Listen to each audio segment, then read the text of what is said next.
नमस्कार, news flash में आपका स्वागत है। बढ़ते हैं आज की ताज़ा खबरों की ओर। भादसोड़ा कस्बे के राजकीय महात्मा गांधी बालिका उच्च माध्यमिक विद्यालय भादसोड़ा में एडवोकेट सुमित्रा जाट के द्वारा उपस्थित छात्राओं को कानून की जानकारी दी गई।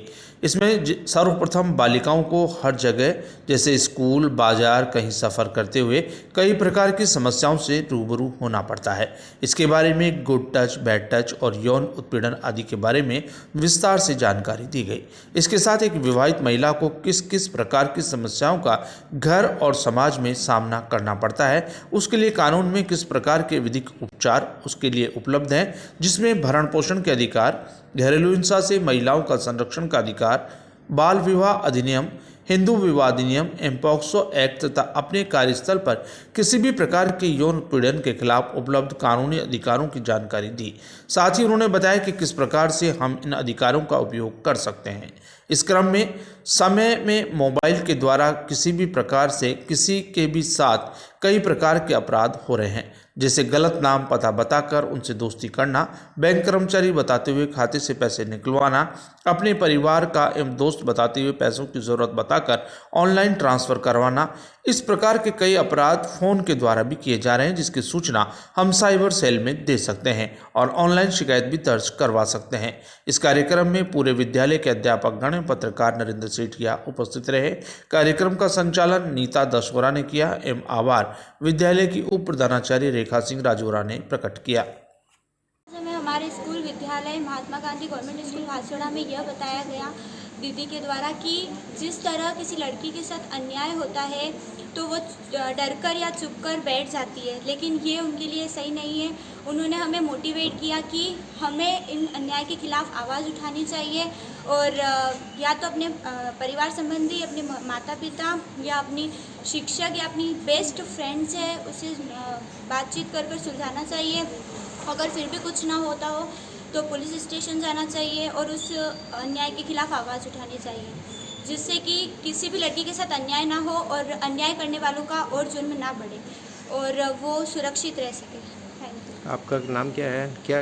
मेरा नाम याशिका जैन है। मैं कक्षा 11 की स्टूडेंट हूँ और राजस्थान उच्च न्यायालय के आदेशानुसार अभी जिला विधिक सेवा प्राधिकरण और उसके निमित्त जितने भी अधीनस्थ न्यायालय हैं उसमें तालुका विधिक सेवा समिति जो है उसके द्वारा अभियान चलाए जा रहे हैं पूरे जुलाई माह में, जो सभी विद्यालय हैं, समाज के हर पक्ष में हर जगह हमें कानून की जानकारी देनी है कि हमारे जो समाज के भारत के जितने भी लोग हैं वो जिन्हें कानून की सामान्य जानकारी हो सकें। इसी के निर्देशानुसार हमारे जो तालुका विधिक सेवा समिति मंडविया जो हैं उसके अध्यक्ष श्रीमान न्यायिक मजिस्ट्रेट साहब अग्रावत जी हैं, उन्हीं के निर्देशानुसार मैं यहाँ आज माध्यमिक विद्यालय बालिका में आई हुई हूँ और जो यहाँ पे छोटी छोटी बालिकाएं हैं, बहनें हैं, उन्होंने मैंने कानून के बारे में बताया है। जो पहले जो कानून था हमारा सन 1860 के आसपास का, वही कानून हमारे भारत में चल रहा था और उसी के अनुसार हमारी सारी जितनी भी दंड प्रक्रिया संहिता है, इंडियन पेनल कोड है, भारतीय साक्ष्य अधिनियम, ये सारे उसी के अनुसार चल रहे थे। लेकिन 2023 में जो सरकार आई उसने इन कानूनों में बदलाव किया है। हालांकि उसमें बहुत सारे बदलाव आए हैं। एक तो सबसे बड़ा बदलाव उसमें यह आया है कि धाराएं जो परिवर्तित हो गई हैं और कुछ धाराएं जो हमारी थी वो कम हुई हैं और कुछ नई धाराएं जुड़ी हुई हैं उसमें, जिसमें से छोटा जो भी कोई भी अपराध है, मतलब अपराधी, अब जो कानून में जो सुधार हुआ है उससे ये है कि कोई भी अपराधी वो साक्ष्य के अभाव में नहीं छूटेगा। पहले क्या होता था कि कुछ ऐसी सुविधाएं भी नहीं थी और बहुत सारे अपराध करने के बाद में भी अपराधी छूट जाते थे। जो उसने अपराध किया है उस अपराध की उसको सज़ा नहीं मिल पाती। लेकिन अब सारा ऐसा कानून में बदलाव हो गया है कि जो भी अपराध करेगा उस अपराध का पूरा इन्वेस्टिगेशन इस प्रकार से होगा कि किसी भी प्रकार से उस अपराधी उससे छूटेगा नहीं और जो भी अपराध किया है उसकी जो भी निर्धारित सज़ा है कानून के अनुसार उसे वो सज़ा मिलेगी।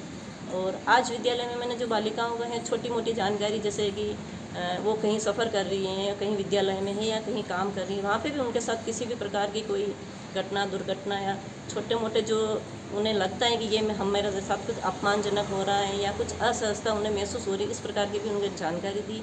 और जो कुछ विधिक जानकारियाँ हैं जैसे मेंटेनेंस का है, धारा 125 जो पुरानी अपनी CRPC थी उसमें, उसके तहत कोई भी पत्नी, तलाकशुदा पत्नी है, वो भी भरण पोषण की अधिकारी होती है।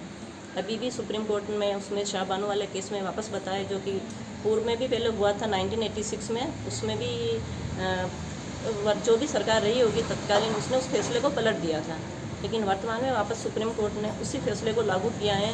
उसके तहत जो धारा 125 है उसके अनुसार कोई तलाकशुदा जिसका तलाक हो गया है किसी भी लॉ में, जैसे मुस्लिम लॉ में भी हो गया या हमारे जो